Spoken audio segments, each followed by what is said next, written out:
खून की प्यास पार्ट 2। और उसके बाद वो जंगल एक बार फिर से सुमन की चीखों से गूंज उठा। लेकिन आज की रात सुमन की चीखों को सुनने वाला वहां पर कोई भी नहीं था। अगर वहां पर कोई मौजूद था तो बस हरिया, जो कि अब एक भेड़िए में बदल चुका था। सुमन के बालों को पकड़कर घसीटते हुए वो जंगल के बीचों बीच एक जगह पर ले जा रहा था। अगली सुबह गांव में। अरे भाई, पता नहीं क्या बात है, अपने गांव का हरिया किसान और उसकी पत्नी सुमन दोनों गायब हैं। दोनों का कोई अता पता नहीं। अरे कैसी बातें कर रहे हो भाई, ये कब हुआ है? अरे पूरे गांव में खबर फैली पड़ी है। कल रात को दोनों खेत की तरफ जा रहे थे, लेकिन लौट कर आए ही नहीं। तो हो सकता है अपने खेत पर होंगे। पूरा गांव ढूंढ कर आया है भाई। जानते हो क्या मिला वहां पर? क्या हुआ भाई? क्या मिला? बताओ हमें क्या मिला? अरे हरिया की पत्नी सुमन के कपड़े पड़े हुए थे। शरीर का एक एक कपड़ा फटा हुआ झोपड़ी के बाहर पड़ा था, लेकिन दोनों पति पत्नी का कोई पता ठिकाना नहीं था। अरे भाई, लेकिन उसका जो दोस्त है ना रामू किसान, उससे पता करके आते हैं ना। अब तक तो दोनों साथ ही खेत पर जाया करते थे। हाँ, हमें उसके घर जाना चाहिए भाई। चलो वहाँ चलते हैं, चलो। वो सारे लोग रामू के घर पर पहुंचते हैं। रामू अपने घर के बाहर बैठकर हुक्का पी रहा था। आज सारे के सारे लोग टोली बनाकर मेरे घर क्यों आ रहे हैं? क्या कोई मर गया क्या भाई? अरे कैसी बातें कर रहे हो? तुम्हारा सबसे अच्छा दोस्त हरिया और उसकी पत्नी गायब है और तुम यहाँ बैठकर हुक्का पिए जा रहे हो हैं? रामू ने अजीब सी नजरों से उन सब गांव वालों की तरफ देखा, जिसकी वजह से वो लोग एक बार के लिए डर गए। गायब है? अरे गायब नहीं है, मुक्ति मिल गई है। उन दोनों को मुक्ति मिली है। इस दुनिया में आकर हर इंसान पाप करता है और उसे उसके पापों के लिए मुक्ति मिलना बहुत जरूरी है। अरे ये कैसी बहकी बहकी बातें कर रहे हो भाई हैं? और इसका चेहरा अजीब सा क्यों लग रहा है? लगता है दोस्त के मरने का गम बैठ गया है। पागल हो गया है शायद ये पागल। ये बात सुनते ही रामू चीख कर जोर से चिल्लाते हुए कहता है, पागल मैं नहीं हूँ, पागल तुम सब हो। और ये शैतानी जंगल अब तुम में से किसी को नहीं छोड़ने वाला, सबको खा जाएगा। याद रखना मेरी बात। शैतानी जंगल? कैसा शैतानी जंगल? लगता है रामू पागल हो चुका है। हमें यहाँ से चलना चाहिए भाई। चलो। तभी रामू की पत्नी बाहर आती है। नहीं, आप लोग इनकी बात का बुरा मत मानिए। 2 दिन पहले हरिया के साथ खेत पर गए थे। जब से वहाँ से आए हैं तब से ऐसी ही बातें कर रहे हैं। भगवान जाने ऐसा क्या देख लिया उन्होंने, खेत में कुछ भी बड़बड़ाते रहते हैं। लेकिन गांव के लोगों ने कमला की कोई बात नहीं सुनी और वो सब वहां से चले गए। रात अब धीरे धीरे ढलने लगी थी। तभी अचानक किसी ने धीमी सी आवाज में रामू को पुकारा। रामू, आ जाओ, मैं तुम्हारा इंतजार कर रहा हूँ। और सुनो, अपनी पत्नी को साथ लेकर आना, नहीं तो काम अधूरा रह जाएगा। ये आवाज सुनते ही रामू के चेहरे पर शैतानी मुस्कुराहट आ जाती है। वो धीमे कदमों से अपने घर के अंदर आता है। क्या हुआ? तबीयत ठीक है ना अब आपकी? मैं तुझे अपने साथ खेत पर ले जाने आया हूँ, चल। मैं तुम्हारे साथ कहीं नहीं जाने वाली। मुन्ना गहरी नींद में सो रहा है और उसे अकेला छोड़कर मैं तुम्हारे साथ खेत पर नहीं आ सकती। वैसे भी तुम्हारे उन खेतों में भगवान जाने कौन सा राक्षस घूम रहा है, मुझे तो डर लगता है। रामू गुस्से में दांत पीसता अपनी झोपड़ी से बाहर आ जाता है और कमला गहरी नींद में अपने बच्चे के साथ सो जाती है। तभी अचानक रात को रामू की झोपड़ी के ऊपर एक साया वही गाना गुनगुनाते हुए घूमने लगता है जो हरिया के मोबाइल में बजा करता था। मैं मौत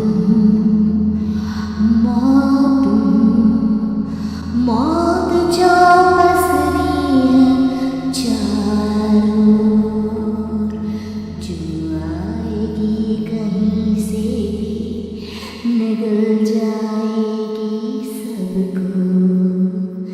मैं मौत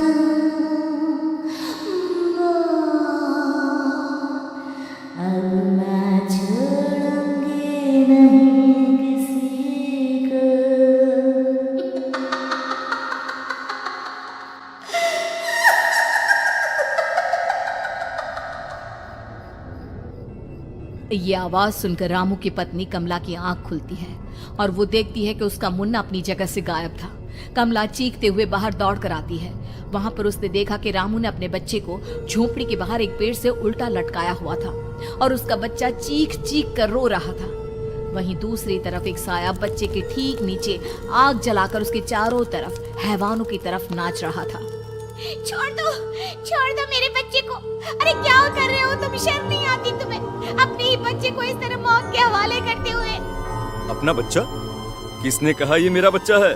अरे ये तो उस रामू की औलाद है, इस गांव के किसान रामू की, और मेरी दुश्मनी इस गांव के हर इंसान के साथ है।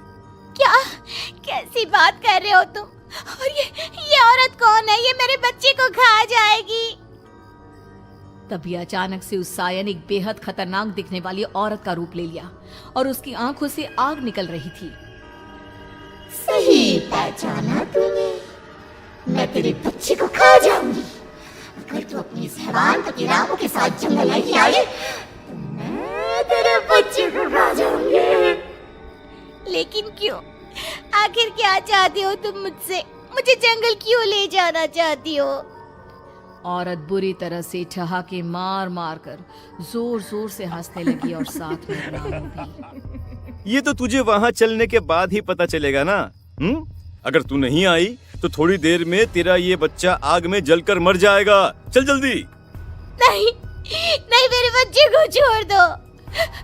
तुम जहाँ कहोगे मैं तुम्हारे साथ चलने के लिए तैयार हूँ।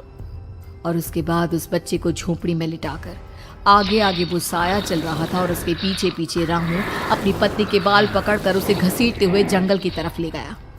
जंगल में जाने के बाद कितनी खूबसूरत हो तुम। आज की रात बस तुम और मैं एक दूसरे के साथ रहेंगे। मुझे तुमसे बहुत डर लग रहा है। तुम्हें क्या हो गया है? तुम तो बिल्कुल ठीक थे। वो होगा जो हमारे बीच होना चाहिए। तो आओ अपने आप को मेरे हवाले कर दो। कमला ने डर की वजह से अपनी दोनों आंखें कसकर बंद कर ली थी। रामू ने बुरी तरह से चीख कर कमला से कहा, आंखें खोलो अपनी और मेरी तरफ देखो। कमला ने जैसे ही अपनी आंखें खोली उसने देखा कि रामू एक खतरनाक खूनी हैवान में बदल चुका था। कौन हो तुम? जाने दो मुझे। क्या चाहते हो मुझसे? वही जो एक आदमी एक औरत से चाहता है। मैं तुम्हारा पति रामू नहीं बल्कि इस जंगल का एक भेड़िया हूँ और आज की रात तुम्हारे खून से अपनी प्यास बुझा जाऊं।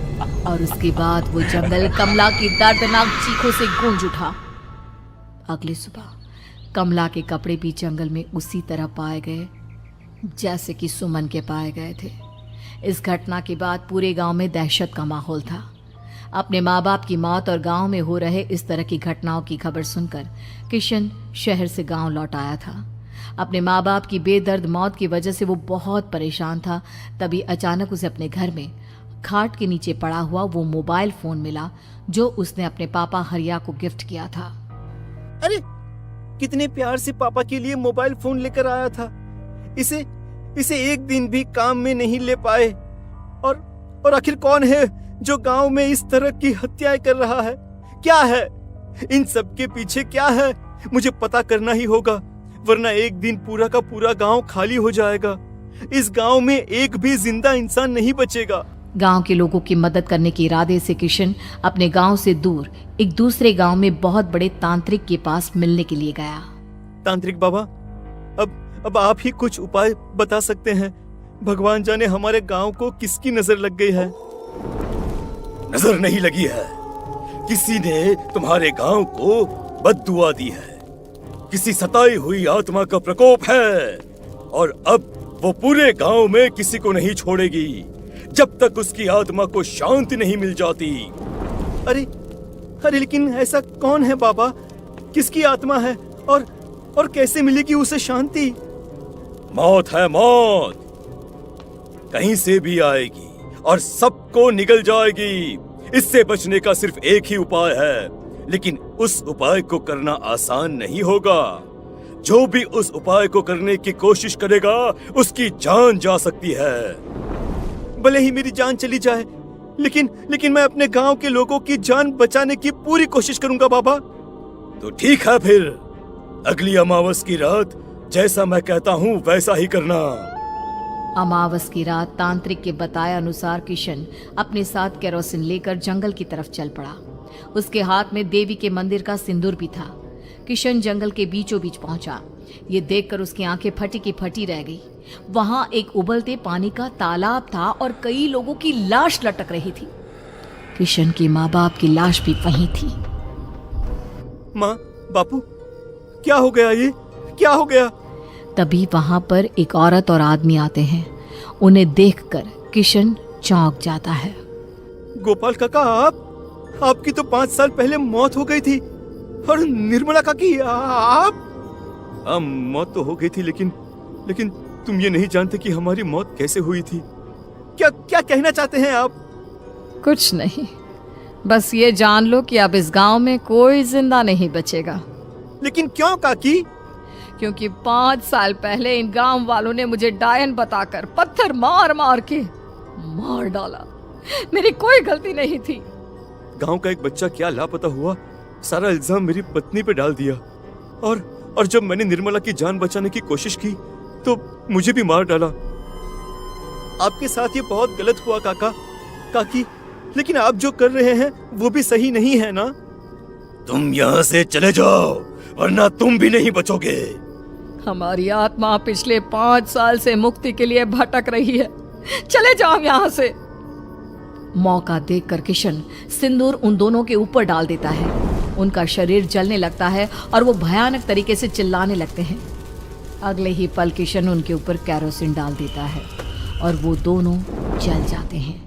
किशन अपने माँ बाप और दूसरी लाशों का अंतिम संस्कार करवाता है और अपने घर लौट आता है। लेकिन वो अभी भी इस बात से अनजान है कि मोबाइल अभी भी बज रहा था। मैं मौत हूँ, मौत